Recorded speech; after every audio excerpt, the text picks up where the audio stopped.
नमस्कार। हमारे चैनल वेदांत में आपका स्वागत है। दोस्तों, स्वामी विवेकानंद की एक प्रसिद्ध कहावत है, उठो जागो और तब तक नहीं रुको जब तक लक्ष्य प्राप्त न हो जाए। लेकिन इसके बारे में बेहद कम लोग ही जानते होंगे कि यह कहावत कठोपनिषद के श्लोक का एक हिस्सा है, जहाँ यम नचिकेता से कह रहे हैं, उत्थिष्ठः जाग्रतः प्राप्यः वरान् निबोधत, अर्थात उठो जागो, महान लोगों के पास जाओ और सीखो। स्वामी विवेकानंद कहा करते थे कि जब मैं उपनिषदों को पढ़ता हूँ तो आँखों से आंसू बहने लगते हैं। हमारे उपनिषद शक्ति और पौरुष की खान है। इनका चिंतन जीवन में तेजस्विता का संचार करता है। आज हम कठोपनिषद और नचिकेता पर स्वामी विवेकानंद के उदाहरणों और टिप्पणियों पर चर्चा करेंगे। नचिकेता के चरित्र और उनकी दृढ़ इच्छा शक्ति को हिंदुओं द्वारा बहुत सम्मान दिया जाता है। स्वामी विवेकानंद भी नचिकेता के चरित्र से बेहद प्रभावित हुए। उन्होंने कठोपनिषद को सबसे अद्भुत पाया। उपनिषदों में कठोपनिषद के रूप में कोई अन्य पुस्तक इतनी सुंदर नहीं है। स्वामी विवेकानंद ने कहा, मेरी इच्छा है कि आप सभी इसे दिल से लगा लें। कठोपनिषद में दी गई नचिकेता की कहानी नचिकेता और यम यानी यमराज के बीच हुई बातचीत के बारे में बताया गया है। नचिकेता ने छोटी सी उम्र में उस ज्ञान को प्राप्त किया था जिसे बड़े बड़े ज्ञानी भी प्राप्त नहीं कर सके थे। नचिकेता की कथा ज्ञान और त्याग के महत्व को बताती है। कथा के अनुसार नचिकेता उद्दालक नाम के एक ऋषि के संतान थे। नचिकेता के पिता ने विश्वजीत नाम का एक विशाल यज्ञ आयोजित किया, जिसके लिए उन्होंने अपना सब कुछ दान देना आवश्यक था। परंतु वह ऋषि ईमानदार नहीं थे। वह यज्ञ करने की प्रसिद्धि और महिमा तो प्राप्त करना चाहते थे, लेकिन वह केवल वही सब दान कर रहे थे जो उनके लिए उपयोगी नहीं था। उन्होंने खूब दिखावा किया और दान में वही वस्तुएं दी जिनकी उन्हें जरूरत नहीं थी। ऋषि के पुत्र नचिकेता को यह सब देखकर बहुत दुख हुआ कि उनके पिताजी ने ईमानदारी नहीं दिखाई। उनके पिता ने शपथ ली थी कि वह अपना सब कुछ दान करके आध्यात्मिक आनंद प्राप्त करेंगे, मगर उन्होंने चालाकी की। नचिकेता अपने पिता के पास गए और इस बारे में उनसे बात करने लगे। नचिकेता की उम्र केवल 5 वर्ष की थी, मगर उनमें असाधारण समझदारी थी। नचिकेता अपने पिता से पूछने लगे, पिताजी, आप मुझे किसको दान देने जा रहे हैं? आपने शपथ ली थी आप अपना सब कुछ दान कर देंगे। इस सवाल पर पिता को बहुत क्रोध आया। पिता ने नचिकेता से कहा, तुम्हारा क्या मतलब है? एक पिता अपने पुत्र को दान कर दे? नचिकेता के बार बार प्रश्न करने पर पिता को अत्यधिक क्रोध आ गया और क्रोधित पिता ने उत्तर दिया, मैं तुम्हें यम को देता हूँ। नचिकेता यम की दुनिया में चला गया, लेकिन यमराज उस समय वहाँ नहीं थे। नचिकेता 3 दिनों से उसी स्थान पर यमराज की प्रतीक्षा कर रहे थे। तीसरे दिन बाद जब यम लौटे तब यम ने कहा, हे विद्वान, आप यहाँ 3 दिनों से मेरी प्रतीक्षा कर रहे हैं। आप सम्मान के योग्य हैं। मुझे बहुत अफसोस है कि मैं यहाँ नहीं था, लेकिन उसके लिए मैं प्रायश्चित करूँगा। यमराज ने नचिकेता से कहा, आप 3 वरदान मांगे। नचिकेता ने कहा, मेरा पहला वरदान यह है कि मेरे पिता का क्रोध मुझ पर से दूर हो जाए। जब मैं उनके पास वापस जाऊं, वह मुझे पहचान लें।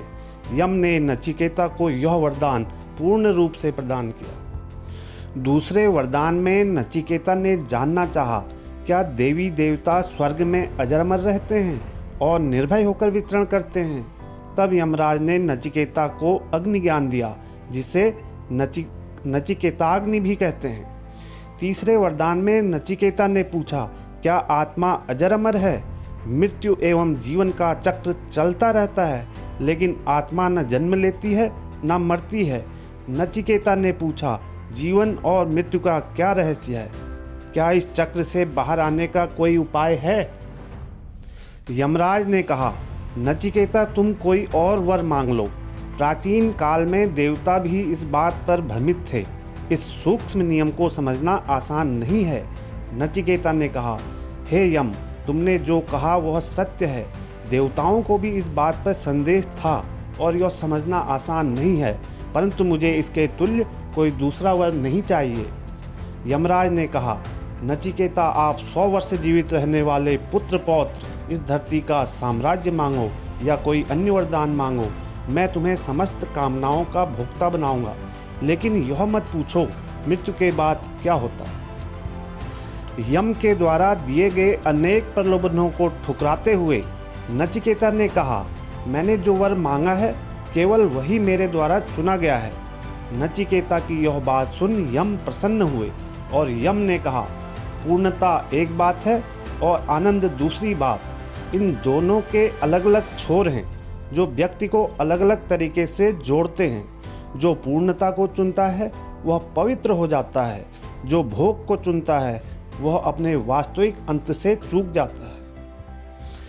नचिकेता यम से प्रश्न करते हैं, किस तरह शरीर से ब्रह्म व ज्ञान का दर्शन होता है। यमराज उत्तर देते हैं, मनुष्य शरीर में 2 आँखें, 2 कान, 2 नाक, छिद्र, 1 मुंह, ब्रह्मरंध्र, नाभि, गुदा और शिश्न के रूप में 11 दरवाजों वाले नगर की तरह है, जो ब्रह्म की नगरी ही है, जो मनुष्य के हृदय में रहते हैं।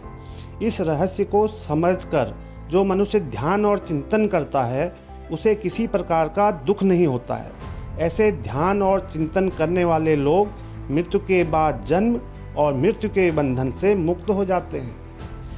नचिकेता यमराज से प्रश्न करते हैं, क्या आत्मा कभी मरती या मारती है। यमराज उत्तर देते हैं, जो लोग आत्मा को मरने या मारने वाले समझते हैं वे लोग असल में आत्मा को जानते ही नहीं हैं और सदा भटकते ही रहते हैं। आत्मा ना तो कभी मरती है और ना ही किसी को मार सकती है। नचिकेता प्रश्न करते हैं, हे यमराज, कैसे हमारे हृदय में परमात्मा का वास होता है। यमराज उत्तर देते हैं, मनुष्य का हृदय ब्रह्म पाने का स्थान माना जाता है। केवल मनुष्य ही परमात्मा को पाने का अधिकारी माना गया है। जो भी मनुष्य अपने हृदय में भगवान का वास मानते हैं वह अन्य मनुष्य के हृदय में भी ब्रह्म को विराजमान जानते हैं। इसलिए दूसरों की बुराई व घृणा से दूर रहना चाहिए। नचिकेता प्रश्न करते हैं, क्या आत्मा का कोई स्वरूप है। यमदेव उत्तर देते हैं, शरीर के नष्ट हो जाने से जीवात्मा का नाश नहीं होता। आत्मा का भोग विलास, नाशवान, अनित्य और जड़ शरीर से कोई लेना देना नहीं है। आत्मा अनंत, अनादि और दोष रहित है। आत्मा का न तो जन्म होता है न ही मृत्यु होती है। नचिकेता प्रश्न करते हैं, यदि कोई व्यक्ति आत्मा परमात्मा के ज्ञान को नहीं जानता तो उसे कैसे फल भोगने पड़ते हैं। यमराज उत्तर देते हैं, जिस तरह बारिश का पानी एक ही होता है लेकिन ऊंचे पहाड़ों पर बरसने से वह एक जगह नहीं रुक सकता और नीचे की ओर बहने लगता है और कई प्रकार के रंग रूप और गंध में बदलने लगता है, वैसे ही एक ही परमात्मा से जन्म लेने वाले मनुष्य भी भगवान को अलग अलग मानते हैं, अलग मानकर ही पूजा करते हैं और कई योनियों में भटकते रहते हैं। नचिकेता यम से प्रश्न करते हैं, ब्रह्म का स्वरूप कैसा है और वे कहाँ और कैसे प्रकट होते हैं। यम उत्तर देते हैं, ब्रह्म प्राकृतिक गुणों से बिल्कुल अलग है। वे स्वयं प्रकट होने वाले देवता हैं। उनका नाम वसु है। वे ही अतिथि बनकर हमारे घरों में प्रकट होते हैं। यज्ञ में पवित्र अग्नि और उसमें आहुति देने वाले भी वसु ही हैं। इस तरह सभी मनुष्यों, श्रेष्ठ देवताओं, पितरों, आकाश और सत्य में वसु ही स्थित होते हैं। जल में मछली, पृथ्वी पर पेड़ पौधे, अंकुर, अनाज, औषधि, पर्वत, नदी, झरने और यज्ञ फल के तौर पर भी ब्रह्म प्रकट होते हैं। इस प्रकार ब्रह्म प्रत्यक्ष देव है। नचिकेता प्रश्न करते हैं, आत्मा निकलने के बाद शरीर में क्या रह जाता है। यमराज उत्तर देते हैं, जब आत्मा शरीर से निकल जाती है तो उसके साथ ही प्राण, इंद्री और ज्ञान भी निकल जाता है। मृत शरीर में कुछ नजर नहीं आता, लेकिन वह परम ब्रह्म उस शरीर में रह जाता है जो हर चेतन और जड़ प्राणी में विद्यमान है।